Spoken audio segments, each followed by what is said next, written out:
I'm Dixie, and really passionate about mental health. And what I mean by mental health is the way you think, the way we process information, the way we look at information that's coming in, looking at situations, things like that. Are you doing it in a healthy way? For me, I learned most of my life I didn't respond in a healthy way. I would do things that would actually cause more injury and more turmoil and things like that. So, really passionate about helping people to find a healthy way to process information. Today, I want to challenge you with something. I want you to think about this question. And I know most people would right off the bat just say, heck no, but I want you to think about this, like really think about it.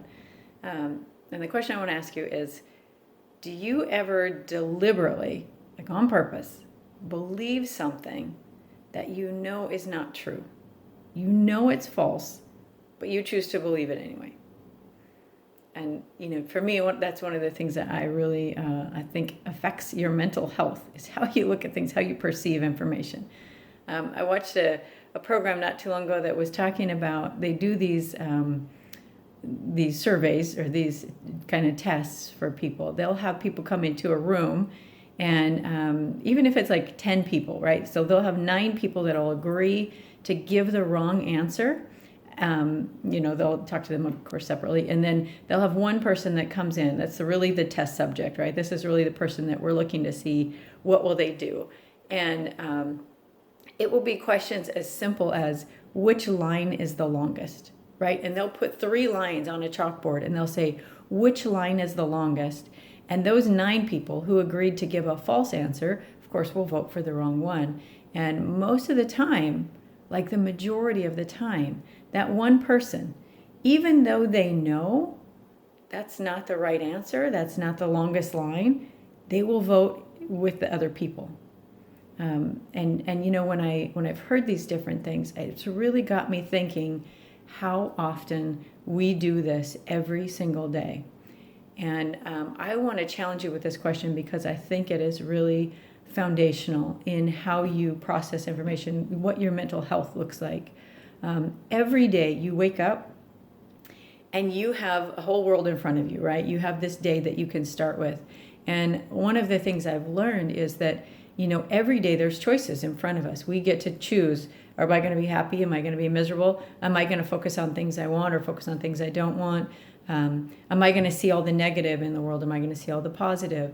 And what tends to happen is, when you are in an unhealthy processing mode, unhealthy mental processes or emotional processes, you tend to automatically, you don't even have to try, you don't even have to think about it, automatically see all the negative in the world, you automatically see all the things you don't want, that kind of stuff. So one of the things I've learned is that every day I wake up and I get to kind of look at, okay, here's my day ahead. And the reason I wanted to ask you that question is because I think so many of us start our day saying, I'm not happy because, right? I'm not, my life is not great because of this job that I have or this person I'm married to or, my bank account or whatever it is. And yet we seriously know that that's not true.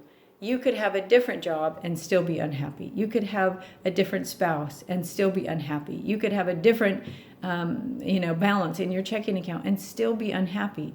We know people. We see it all the time. People who are wealthy and they're famous and they're beautiful and they have all these things and yet they're miserable. They commit suicide. I mean, look at all the actresses and actors and these people that you think, man, they have a perfect life and they're addicted to drugs and going to rehabs and all those things. We know it's not true, but we wake up every day and we say, but if I was there, I would be happy.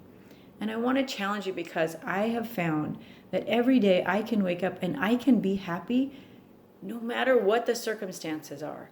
Happiness is something that's inside of us. It comes from inside. It's not something if you get something out here, it's going to provide that for you. It's something that you have inside of you, like love and wisdom and peace and all of those things. They reside in you. So, I just want to challenge you. The next time you think, well, I would be happy if I had a different job. I would be happy if I had a different spouse. I would be happy if I lived in a different state, if I was closer to somebody or further away from somebody. All those things We know they're not true, but we deliberately believe them, and we function in our lives as if they were true. We function in the processes of our day-to-day life, almost trying to convince ourselves every day, right?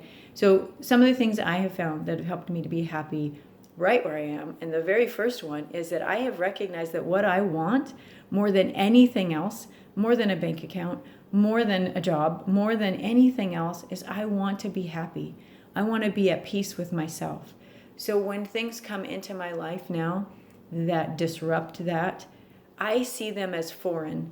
I see those as things that I don't want to keep. It's making me unhappy. And it's not, okay, I'm going to quit my job and I'm not going to, do any of these things. It's a thought process. So if I'm at work and somebody else gets promoted and that bothers me, I go back and I say, okay, wait a minute, is that worth being unhappy? Somebody else's life that has nothing to do with me, a decision that I have no control over, is that worth taking my happiness, my peace? It's not. So I choose to let that go.